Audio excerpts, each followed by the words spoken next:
So hello friends, आप लोगों का स्वागत है। सो फ्रेंड्स, पिछले लेक्चर में हम लोगों ने फेडरलिज्म चैप्टर्स को पूरी तरह कंप्लीट कर लिया था।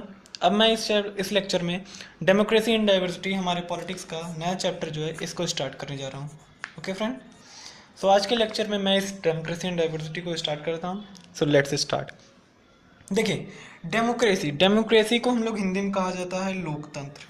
ठीक है, लोकतंत्र शब्द को तोड़िए, लोकतंत्र मतलब लोक का तंत्र, यानी कि लोगों का तंत्र।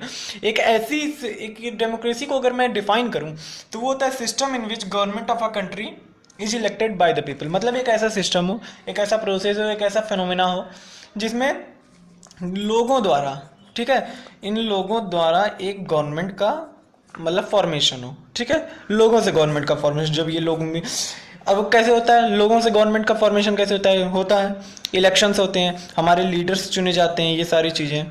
ओके फ्रेंड्स, ये होता है डेमोक्रेसी। ये आप लोग जानते भी होंगे, आप लोग 10th में आ चुके हैं, आप लोगों को डेमोक्रेसी का मतलब मालूम ही होगा। एक ऐसा सिस्टम होता है जिसमें गवर्नमेंट जो है लोगों द्वारा चुनी जाती है। और डाइवर्सिटी डाइवर्सिटी क्या होती है? वाइड वैरायटी ऑफ समथिंग, किसी एक चीज़ की बहुत सारी चीज़ होना। मतलब कोई चीज़ है वो अलग अलग प्रकार की है। ठीक है, जैसे हम लोग नहीं कहते हैं हमारा जो इंडिया है वो यूनिटी इन डाइवर्सिटी है, मतलब अनेकता में एकता। सही बात है, अनेकता में एकता। यहाँ अनेकता शब्द का मतलब इस डाइवर्सिटी से था। आप लोग इसको अनेकता कह सकते हैं चाहें तो। ठीक है, ठीक है। सो ये होता है वाइड वेराइटी ऑफ समथिंग, मतलब कई चीज़ों का मिश्रण, एक तरह से वो होती है डाइवर्सिटी।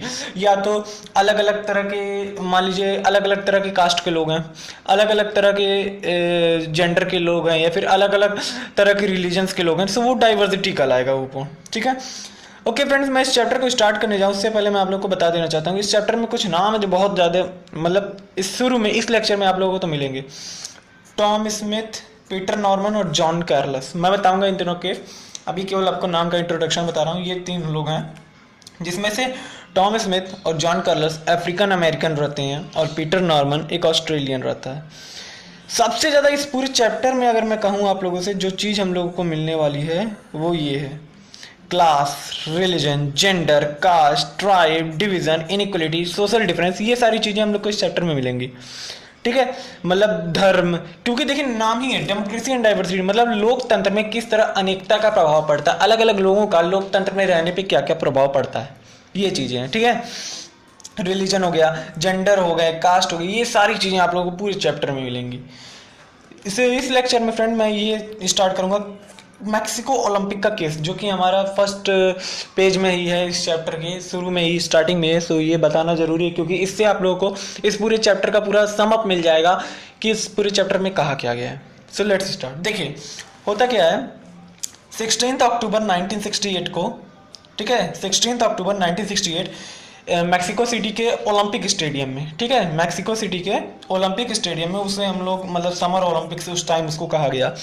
200 मीटर का रनिंग इवेंट होता है, 200 मीटर की दौड़ होती है। कब होती है? 16 अक्टूबर 1968 को 200 मीटर की रनिंग इवेंट होती है।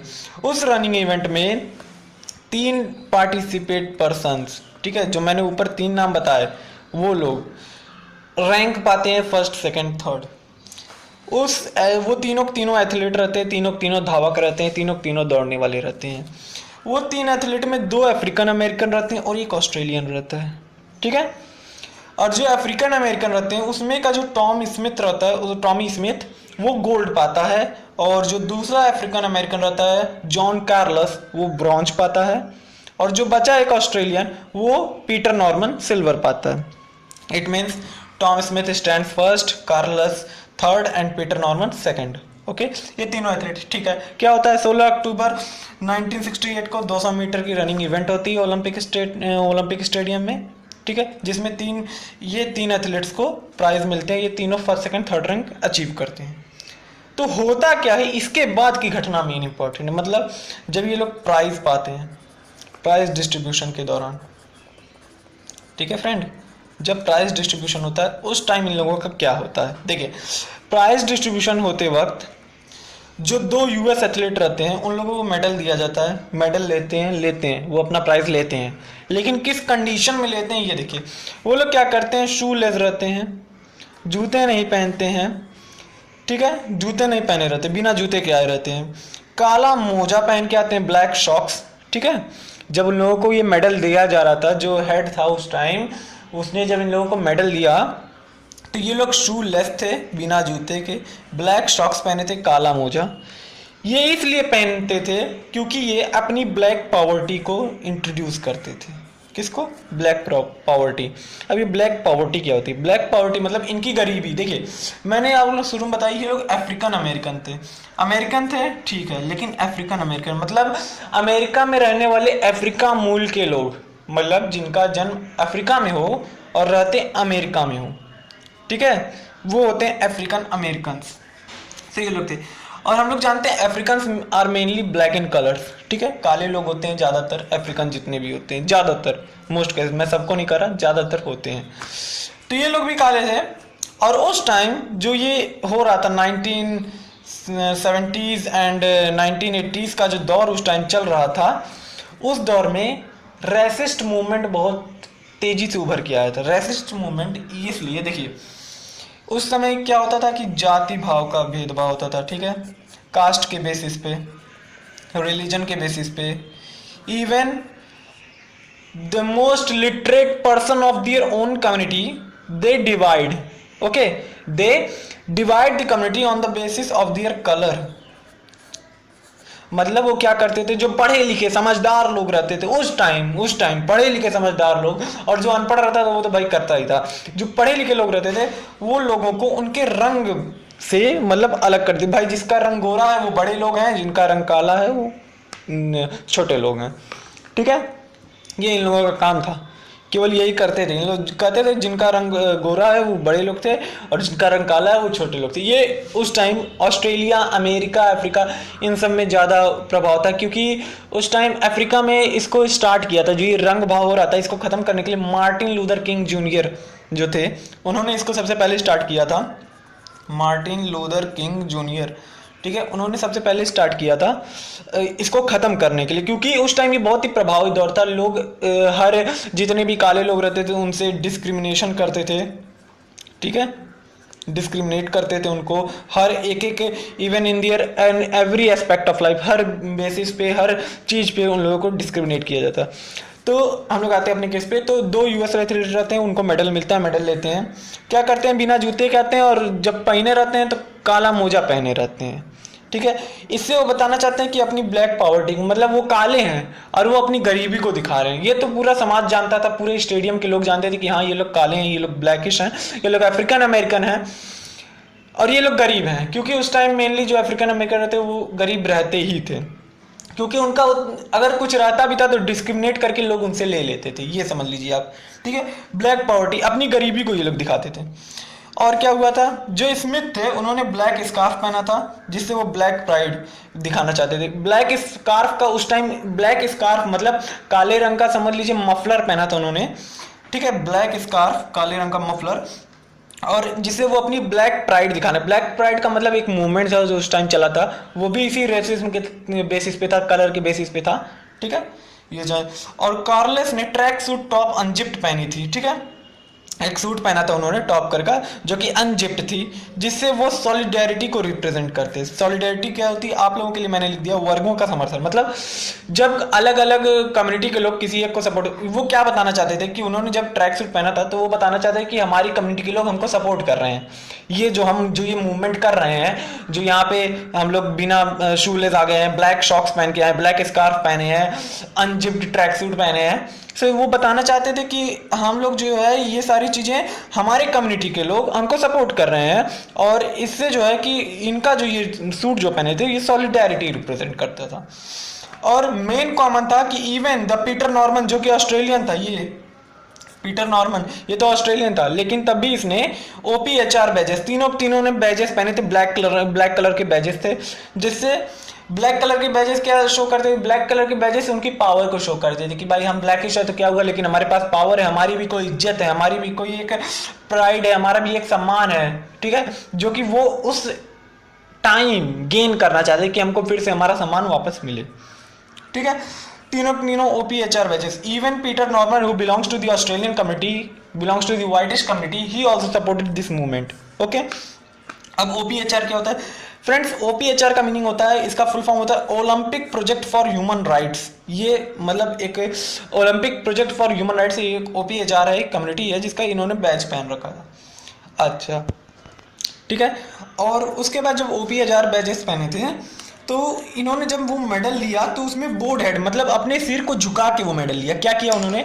जस्ट सपोज जैसे ये पर्सन है, ठीक है, ये सपोज कर लीजिए उनके हाथ हैं, 2 हाथ और ये पैर, तो उन्होंने अपने एक हाथ को ऊपर उठाया, मुट्ठी बंद की, क्लेंच्ड फिस्ट, ठीक है, इसको कहा जाता है क्लेंच्ड फिस्ट। और ब्लैक कलर का इन्होंने ग्लव्स भी पहन रखा था, मैं अभी बता रहा हूँ आपको। मुट्ठी उठाई और इनका जो सर था वो नीचे की तरफ झुका हुआ था, ठीक है, बोर्ड हेड्स मतलब झुका हुआ सिर था जब इनको मेडल पहनाया गया। उसके बाद नेशनल एंथम हुआ, यूएस नेशनल एंथम हुआ, ठीक है, यूएस का नेशनल एंथम हुआ। उस टाइम इन्होंने अपने हेड को झुकाए रखा। क्लेंच्ड फिस्ट ये होता है रेज्ड क्लेंच्ड फिस्ट, अपने हाथ को उठाया लेकिन मुट्ठी भर के। काले रंग का ग्लव्स पहना था इन्होंने, ब्लैक कलर के ग्लव्स थे, ब्लैक ग्लव्स। इस तीनों चीजों को करके वो बताना चाहते, वो अपनी ब्लैक पावर को शो करना चाहते थे। मेनली इन दोनों का मतलब जो है यहाँ पे ब्लैक पावर से, ब्लैक पावर वही चीज होती है जो ब्लैक प्राइड, यानी कि ये भी एक ऐसा मूवमेंट था। ब्लैक पावर क्या था? ये एक मूवमेंट था जो कि 1966 से स्टार्ट हुआ था और इवन आई थिंक 1975 तक चला था, जो कि एंटी रेसिस्ट मूवमेंट था। मैंने बताया रेसिस्ट यही कलर के बेसिस पे मतलब रिलीजन के बेसिस पे, जेंडर कास्ट के बेसिस पे जो लोग अलग कर देते हैं वो रेसिज्म होती है। तो एंटी रेसिस्ट मतलब इसको रोकने के लिए इन्होंने ये मूवमेंट चला था ब्लैक पावर वाला, ठीक है, 1966 से। और इवन ये जो ओलंपिक्स हुआ था वो हम लोग जानते हैं 1968 में हुआ था। तो उसका एक तरह से एक नया समझ कर लो फ्रेशर्स था, एक नई फ्रेश इसकी शुरुआत हुई थी, इसलिए इसका थोड़ा मूवमेंट, थोड़ा प्रभाव थोड़ा ज़्यादा भी था, ठीक है। सो ये ब्लैक पावर था जिसमें जो उन्होंने जब ब्लैक ग्लव्स और रेज्ड क्लेंच्ड फिस्ट, मतलब रेज्ड मतलब उठा हुआ, ठीक है, क्लेंच्ड फिस्ट मतलब मुट्ठी, जो उनका हाथ है वो ऊपर उठाया लेकिन मुट्ठी भर के, अपने हाथ को मुट्ठी बांध लिया और ऊपर उठाया, जिससे वो ब्लैक पावर रिप्रेजेंट करते थे। इसको आप सॉलिडेरिटी कहो, सपोर्ट कहो, स्ट्रेंथ कहो, ठीक है, स्ट्रेंथ कह सकते हैं आप इसको, सॉलिडेरिटी हो, सपोर्ट हो या स्ट्रेंथ हो, ये तीनों, या फिर ब्लैक पावर मेनली आप लोग कह सकते हो। ब्लैक पावर मैंने बता दिया, ब्लैक पावर जो एक मूवमेंट था 1966 में स्टार्ट हुआ था और एंटी रेसिस्ट मूवमेंट था, ठीक है, ये आप लोग याद रखिएगा। अच्छा, ये सारा जो काम हुआ, ये जो बोर्ड हेड थे जो उन्होंने अपनी मुट्ठी बंद कर ली थी, ब्लैक शॉक्स पहने थे, शू लेस थे, ब्लैक स्कार्फ पहने थे, ट्रैक सूट पहने थे, ये सब चीज़ें क्या रिप्रेजेंट, ये सब ब्लैक पॉवर्टी रिप्रेजेंट करती थी, रेशियल डिस्क्रिमिनेशन रिप्रेजेंट करती थी उस टाइम, ठीक है, क्योंकि ये सारी चीज़ें एक तरह से शो की जाती थी, एक तरह से ये सब अपोज करने वाली चीज़ें थी जो कि इन्होंने किया। इट मीन्स ये उस टाइम चल रही जो ब्लैक पॉवर्टी थी उन सबको, मतलब जो उनके खिलाफ जो डिस्क्रिमिनेशन होता था उसको अपोज करते थे, जिसके वजह से इन्होंने ये सारा काम किया। अब ये सारा काम हुआ इसके वजह से, ये बहुत बड़ा बहुत बड़ा वर्ड है, इसकी मीनिंग बहुत बड़ी है और एक बहुत भारी शब्द है, इसको आप कह सकते हैं। इसके वजह से एक सिविल राइट्स मूवमेंट स्टार्ट हुआ। सिविल राइट्स मूवमेंट मतलब लोगों को अपने हक के लिए जो लड़ाई की जाती है वो एक ऐसा मूवमेंट था। और सही बात है, ह्यूमंस का एक तरह से आप सपोज कर सकते हो एक राइट है कि even in the democratic country they are able, or even in non-democratic country they are able that they can show their respect toward their nation and they are कह सकते हैं ना कि वो मतलब पूरे अधिकारी हैं, उनको पूरा सम्मान मिलना चाहिए, जो कि उस टाइम रेशियल डिस्क्रिमिनेशन और ब्लैक पॉवर्टी के चलते नहीं मिल पा रहा था। तो इसके वजह से एक नया सिविल राइट्स मूवमेंट स्टार्ट हुआ। सो फ्रेंड्स, ये था मैक्सिको ओलंपिक का केस। अब इस पे आते हैं कुछ क्वेश्चन कि ये जो पीटर नॉर्मन और इन लोगों ने किया ये सही था या गलत, ये आप लोग मुझे कमेंट में बताएंगे, ठीक है। लेकिन मैं आपको आंसर बता देता हूँ, अगर आप लोग मुझे सपोर्ट करते हैं तो आप लोग राइट या रॉन्ग आप लोग बताएंगे। देखिए, इन्होंने जो किया पीटर नॉर्मन, जॉन कार्लोस या टॉमी स्मिथ ने, वो बिल्कुल सही किया। They are right because they are able to get there right. Okay, उनका हक था पूरा कि वो अपने जो सम्मान है उसके लिए लड़ें और सारी चीज़ों के लिए, ठीक है। तो ये सारा काम हुआ इस लेक्चर में। ये मैक्सिको ओलंपिक का केस खत्म होता है। फिर अगले लेक्चर में मिलेंगे कुछ नए टर्म्स के साथ, कुछ नए अगले नए लेक्चर के साथ। तब तक goodbye, see watch this lecture and आप बताना कमेंट में कैसा लगा वीडियो।